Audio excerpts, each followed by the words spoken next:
जय हिंद साथियों, आज के इस वीडियो में मैथ का वीबी ऑब्जेक्टिव क्वेश्चन को करने वाले हैं जो कि 18 तारीख को जो एग्जाम होने वाले मैथ का आपका उसमें आपका 100% पेपर में छपेगा ही छपेगा। यदि आपको 400 से अधिक नंबर लाने हैं तो इस वीडियो को लास्ट तक जरूर देखिएगा। ये बाबू हमारा पार्ट 1 है। पार्ट 2 और पार्ट 3 देखने के लिए हमारे चैनल को सब्सक्राइब जरूर करके रखिएगा ताकि हम जब भी वीडियो अपलोड करें आप तक नोटिफिकेशन पहुंच जाए। तो चलिए हम आगे बढ़ते हैं। हमारा देखिए पहला क्वेश्चन है। पहला क्वेश्चन पर ध्यान दीजिएगा। पहला क्वेश्चन क्या है हमारा, देखिए पहला क्वेश्चन है दो लगातार संख्याओं का मासा। बाबू, दो लगातार संख्याओं का मासा कितना होता है। जैसे भी हम कहीं से भी संख्या उठा सकते, एक 6 ले लेते, एक 7 ले लेते, इसका मासा निकालेंगे बाबू। 6 एकम 6 एक बार में लगाएंगे तो 6 हो जाएगा। एक 6 बार में लगाएंगे यानी कि इसका मासा 1 आया बाबू। यानी कि आप कहीं से भी संख्या निकालिएगा तो उसका मासा 1 ही आएगा। दो लगातार संख्याओं का मासा हमेशा 1 ही आएगा बाबू। हमेशा क्या आएगा, हमेशा 1 ही आएगा। 1 के अलावा यहाँ पर कुछ नहीं आने वाले हैं। चाहे आप कहीं से भी ले लीजिए, जैसे कि 8 और 9 हम ले लेते हैं तो एक बार में लगाएंगे 8, एक 8 बार में लगाएंगे 8, इसका भी मासा देखिए 1 ही आया। यानी कि कहीं से भी ले लीजिए मासा हमेशा 1 ही आएगा। चलिए दूसरे क्वेश्चन की ओर बढ़ते हैं।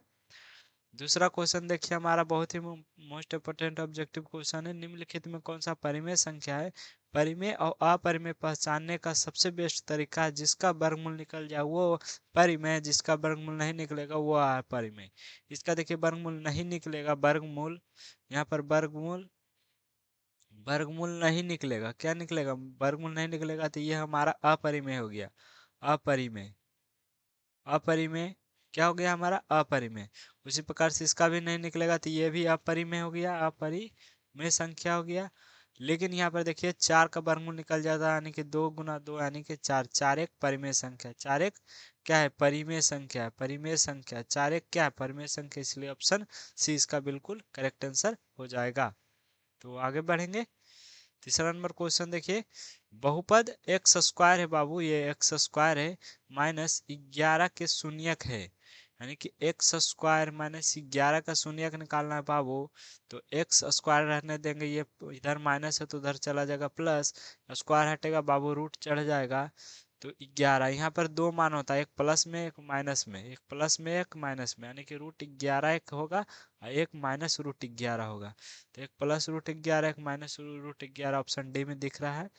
बाकी ये वाला सी वाला भी नहीं होगा क्योंकि इसमें माइनस कहीं पर नहीं है। ये इसमें प्लस माइनस है लेकिन इसमें रूट नहीं है, ये भी नहीं होगा। तो ऑप्शन डी सी का बिल्कुल करेक्ट आंसर हो जाएगा। चलिए आगे बढ़ेंगे।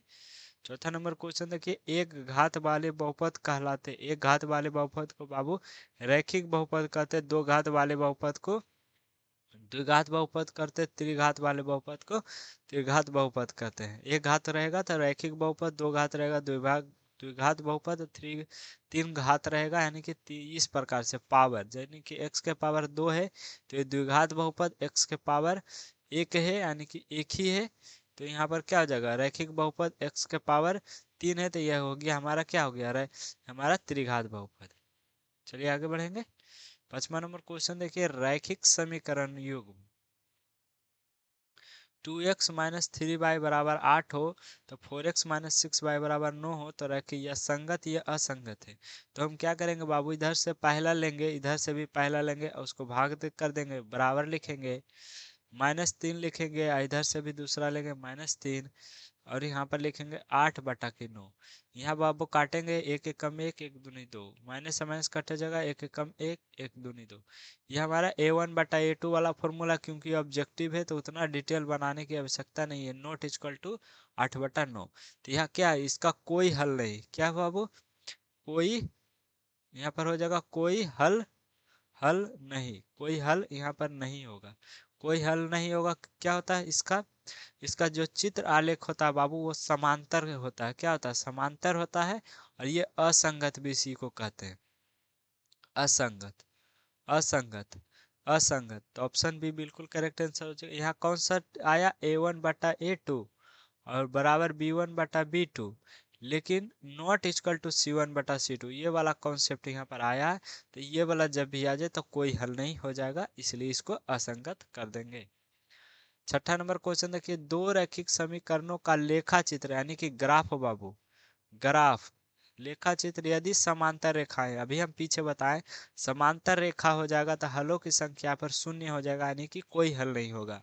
वही बाबू यहाँ पर प्रतिच्छेदी रेखा आ जाए, यहाँ देखिए प्रतिच्छेदी रेखा आ जाए, छेदी रेखा आ जाए बाबू तो एक हल होगा, प्रतिच्छेदी आ जाए तो एक हल होगा। वहीं पर समपाती आ जाए कि यानी कि एक लाइन पर एक और लाइन आ जाए, दो लाइन आ जाए, एक ही पर दो लाइन आ जाए तो उसको समपाती बोलते हैं बाबू, समपाती बोलते हैं। इसका अनेक हल होता है, इसका क्या होता है, अनेक हल होता है, याद रखिएगा अनेक हल होता है। वही बाबू समांतर आ जाए यानी कि इस प्रकार से समांतर आ जाए तो इसको समांतर बोलते हैं, समांतर। इसका कोई हल नहीं होता, कोई हल नहीं, कोई हल नहीं हो जाएगा। इसका क्या हो जाएगा, कोई हल नहीं, यानी कि लेखा चित्र कहने का अर्थ हो गया ग्राफ यदि समांतर आ जाए तो इसका कोई हल नहीं होता है, तो ये हो जाएगा शून्य। इसी की जगह पर यदि लेखा चित्र दे देता प्रतिच्छेदी है तो उसका एक हल होगा, यदि लेखा चित्र संपाती आ जाए बाबू तो वहां पर अनेक हल हो जाएगा। आगे बढ़ेंगे, सातवां नंबर क्वेश्चन देखिए, द्विघात समीकरण एक्स स्क्वायर प्लस 2x-3 के मूलों का योग का मान। द्विघात समीकरण मूलों का योग पूछा बाबू, मूलों का योग आप सभी जानते होंगे कि अल्फा प्लस बीटा बराबर होता है माइनस बी बटा ए। क्या होता है, माइनस बी बटा ए। मूलों का योग पूछा, एक मूल अल्फा एक मूल बीटा, तो मूलों का योग होता है माइनस बी बटा ए। आप सभी जानते होंगे A X square plus B X, ये हमारा द्विघात बहुपद का क्या होता है, यानी द्विघात समीकरण का व्यापक रूप होता है। ए का मान यहाँ से बाबू कुछ नहीं तो आगे 1 लगा दीजिएगा, बी का मान यहाँ पर 2 हो जाएगा, सी का मान हो जाएगा -3। तो यहाँ पर क्या हो जाएगा हमारा, माइनस लिखेंगे, बी के जगह पर यहाँ पर 2 लिखेंगे, ए की जगह पर 1, यानी कि -2 इसका बिल्कुल करेक्ट आंसर हो जाएगा, जो कि ऑप्शन ए में दिख रहा है। ऑप्शन ए इसका बिल्कुल करेक्ट आंसर हो जाएगा। आई होप आप लोग को समझ में आ रहा होगा। आठवां नंबर क्वेश्चन देखिए, यदि द्विघात समीकरण 2x² minus 7x minus P का एक मूल 2 हो, जब एक मूल दिया है बाबू यानी कि वो x का मान दिया है, यानी कि x बटा x बराबर यहाँ पर हो जाएगा 2, x बराबर क्या हो जाएगा बाबू हमारा 2। अब हमें कुछ करना नहीं है, इस समीकरण में x का मान हमें पुट कर देना है तो हमारा जो p का मान वो निकल जाएगा। तो चलिए हम पुट करते हैं 2, और x की जगह पर लिखेंगे 2 का स्क्वायर माइनस 7 लिखेंगे, और x की जगह पर लिखेंगे 2 माइनस पी बराबर कर देंगे 0। इसको सॉल्व करेंगे बाबू, 2 का स्क्वायर यहाँ पर हो जाएगा 4 और 4 दूनी 8 माइनस 7 दूनी यहाँ पर 14 हो जाएगा, माइनस पी बराबर 0। यहाँ पर इसको घटाएंगे तो बाबू तो -6 आएगा, माइनस पी बराबर 0। ये माइनस इधर है उधर जाएगा तो यहाँ पर प्लस में हो जाएगा बाबू, पी बराबर हो जाएगा प्लस में 6। ये माइनस इधर चला जाएगा, यानी कि ये माइनस इधर चला गया तो इसका आंसर माइनस पी आएगा, यानी कि पी बराबर हो जाएगा -6। -6 किस में है, ऑप्शन डी में, बिल्कुल इसका करेक्ट आंसर यहाँ पर हो जाएगा। आई होप इसका बहुत ही आसानी से हम आपको बता दें, जब भी मूल दिया रहे तो यानी वो x का मान दिया है। तो आगे बढ़ेंगे, 9वां नंबर क्वेश्चन देखिए, समांतर श्रेणी -10 -6 -2 का एक सार्वधान्तर का सार्वधान्तर यानी कि d का मान पूछा बाबू, d का मान, सार्वधान्तर यानी कि d का मान निकालने के लिए t2 को t1 से घटा देना है। ये हमारा t1 होता है, ये हमारा t2 होता है, ये हमारा t3 होता है, ये हमारा t4 होता है, यानी कि t2 को t1 से घटा देना है। तो t2 हमारा हो गया -6, हम बीच में माइनस लिखेंगे, t1 को -10 से घटा देंगे बाबू, तो यहाँ पर -6 हो जाएगा, माइनस माइनस प्लस 10, और 10 में से 6 जाएगा तो बाबू हमारा 4 बचेगा, वो भी पॉजिटिव का 4 बचेगा बाबू। क्यों, क्योंकि बड़ा का चिन्ह आता है, प्लस माइनस माइनस करेंगे तो यहाँ पर बड़ा 10 है इसलिए यहाँ पर प्लस आएगा, तो प्लस रहे चाहे नहीं उससे कोई दिक्कत नहीं, माइनस नहीं होना चाहिए। तो यहाँ पर इसका 20 बिल्कुल करेक्ट आंसर हो जाएगा, बिल्कुल आसान क्वेश्चन था। यहाँ पर देखिए बाबू, समांतर श्रेणी 2 7 यानी कि 2 7 12 है, तो इसका 10वां पद यानी कि t10 पूछा बाबू, t10। तो क्या करेंगे, हम पहले a का मान निकालेंगे। आप सभी जानते हैं a का मान प्रथम पद होता है, a का मान पहला पद होता है 2, और d का मान निकालेंगे बाबू, तो यहाँ पर टी टू को t1 से घटा देना, यानी कि 7 को 2 से घटा देंगे तो बाबू 5 निकल जाएगा। यहाँ पर t10 पूछा बाबू, तो क्या करेंगे, a प्लस 9d, क्या करना है 9d, जितना पूछे एक उससे कम डी होना चाहिए, यानी कि 11 पूछे तो 10 डी, 12 पूछे तो 11 डी। यदि 50 पूछ दे बाबू, यदि टी 50 पूछ देगा तो क्या करेंगे, ए प्लस 49 डी, यानी कि एक कम कर देना, एक कम कर देना और वैल्यू पुट कर देना। ए की जगह पर यहाँ पर 2 लिखेंगे और 9 की जगह पर यहाँ पर डी की जगह पर यहाँ पर 5 लिखेंगे। तो क्या हो जाएगा, 2 और 9 पचे यहाँ पर सभी जानते हैं बाबू 45 होता है, और 45 2 यहाँ पर 47 हो जाएगा। तो ऑप्शन सी इसका बिल्कुल करेक्ट आंसर हो जाएगा। बिल्कुल आसानी से बताएं, जब 10वां पद पूछे तो 9 डी लिखना है, यदि 7वां पद पूछे तो एक कम कर देना, सीधे एक कम करके मान को पुट कर देना है। यहाँ पर बहुत सारे बच्चे क्या करेंगे, टी एन वाला फॉर्मूला लगाएंगे, A plus N minus 1 into D. तो बाबू यहाँ पर आपको बहुत समय लग जाएगा बनाने में, हालांकि बन जाएगा, पहले आप यन का मान निकालिएगा, उसके बाद 10वां पद निकालिएगा, हालांकि इसमें बन जाएगा लेकिन लॉन्ग जाएगा। लेकिन हमारे यहाँ पर ऑब्जेक्टिव क्वेश्चन है, इसलिए ये हमारा सबसे बेस्ट तरीका है, सबसे बेस्ट तरीका यही है बाबू, इसका प्रयोग करके आप बनाइएगा, 100% आंसर आपका सही आने वाला है। यहाँ पर देखिए, दो समरूप त्रिभुजों का क्षेत्रफल का अनुपात 64:121 है, तो संगत भुजाओं का अनुपात पूछा है। सिंपल सी क्या करना है, जब दो त्रिभुज का क्षेत्रफलों का अनुपात दिया रहेगा तो उसका वर्गमूल निकाल देना बाबू, यानी कि 64 का वर्गमूल निकालेंगे, 64 का वर्गमूल निकालेंगे तो यहाँ पर 64 का वर्गमूल आप सभी जानते हैं 8 होता है, और 121 का वर्गमूल निकालेंगे तो 11 होता है, यानी कि इसका आ जाएगा 8:11। 8:11 ऑप्शन ए बिल्कुल करेक्ट आंसर हो जाएगा। बहुत, और उसी बात पर कभी कभी क्या कर देता है, संगत भुजाओं का अनुपात दिया रहेगा, जैसे संगत भुजाओं का अनुपात दिया 2:3, हमें त्रिभुज का क्षेत्रफलों का अनुपात निकालना है तो इसका स्क्वायर कर देना है बाबू, इन दोनों का स्क्वायर, यानी कि 2 का स्क्वायर अनुपात 3 का स्क्वायर कर दीजिएगा, तो ये हमारा हो जाएगा 2 दूनी 4 अनुपात 9। ये हमारा आ गया बाबू त्रिभुजों का क्षेत्रफल का अनुपात, क्या आ गया बाबू, त्रिभुजों का क्षेत्रफल का अनुपात आ चुका है। जब त्रिभुज का क्षेत्रफल का अनुपात दिया रहे, हमें संगत भुजाओं का अनुपात निकालना है तो वर्गमूल निकाल देना है। जब संगत भुजाओं का अनुपात दिया रहेगा, हमें त्रिभुज का क्षेत्रफल का अनुपात निकालना है तो जस्ट उसका वर्ग कर देंगे, जैसे कि हम दोनों कंडीशन आपको बता चुके हैं। यदि उलट फेर कर दे तो भी आप आसानी से इसको बना सकते हैं। 12वां नंबर क्वेश्चन देखिए, त्रिभुज के तीनों कोनों का योगफल होता है। त्रिभुज के तीनों कोनों का योगफल 180 डिग्री होता है बाबू, क्या होता है, 180 डिग्री होता है, 180 डिग्री होता है। 13वां नंबर क्वेश्चन देखिए, बिंदु 4,3 के किस पाद में है। यहाँ पर देखिए बाबू पाद वाला क्वेश्चन है, तो ये हमारा प्रथम पाद होता है, यानी फर्स्ट पाद होता है, ये हमारा सेकेंड पाद होता है, ये थर्ड, ये हमारा फोर्थ। तो इसमें जो आता है बाबू, इसमें प्लस प्लस आता है, इसमें आता है बाबू, यहाँ पर आता है माइनस प्लस आता है, इसमें दोनों का दोनों क्या हमारा होता है, माइनस होता है, इसमें बाबू एक प्लस होता है एक माइनस होता है। तो यहाँ पर क्या करेंगे, देखिए यहाँ पर दोनों पॉजिटिव में बाबू प्लस प्लस, तो प्लस प्लस यहाँ पर देख सकते हैं प्रथम पाद में है तो प्रथम पाद हो जाएगा। वहीं पर यदि माइनस माइनस रहता तो हमारा तृतीय पाद हो जाता, माइनस प्लस रहता तो यहाँ पर द्वितीय पाद हो जाता, अब प्लस माइनस रहता तो यहाँ पर चतुर्थ पाद हो जाता। बिल्कुल क्लियर है, तो आगे बढ़ेंगे। बिंदु -6, -8 का कोटि पूछा बाबू, तो आप सब बता दे, आगे वाला भुज होता, आप सभी जानते हैं आगे वाला क्या होता है बाबू, भुज होता है, और पीछे वाला भाग हमारा कोटि होता है। पीछे वाला भाग क्या होता है हमारा, कोटि होता है, जो कि कोटि -8 हो जाएगा, और भुज पूछ देगा तो -6 हो जाएगा बाबू, यदि भुज पूछ देगा तो -6 हो जाएगा। आगे बढ़ेंगे, 15 नंबर क्वेश्चन देखिए, यदि साइन, इसको फाई पढ़ते हैं बाबू, फाई फाई पढ़ते हैं, इसको फाई पढ़ते हैं, यानी कि साइन फाई बराबर दिया है 3/5, 3/5, तो कॉस फाई का मान निकालना है बाबू। आप सभी जानते हैं कि फाई साइन थीटा बराबर होता है, क्या होता है हमारा, लंब बटा कर्ण, लंब बटा कर्ण, लंब बटा कर्ण। और हमें यहाँ पर आधार निकालना बाबू, तो यहाँ पर पाइथागोरस पर में लगाएंगे तो बहुत लॉन्ग हो जाएगा, इसलिए एक ट्रिक याद रखिएगा, जब 3 और 5 रहेगा तो इसका आधार हमेशा 4 होगा।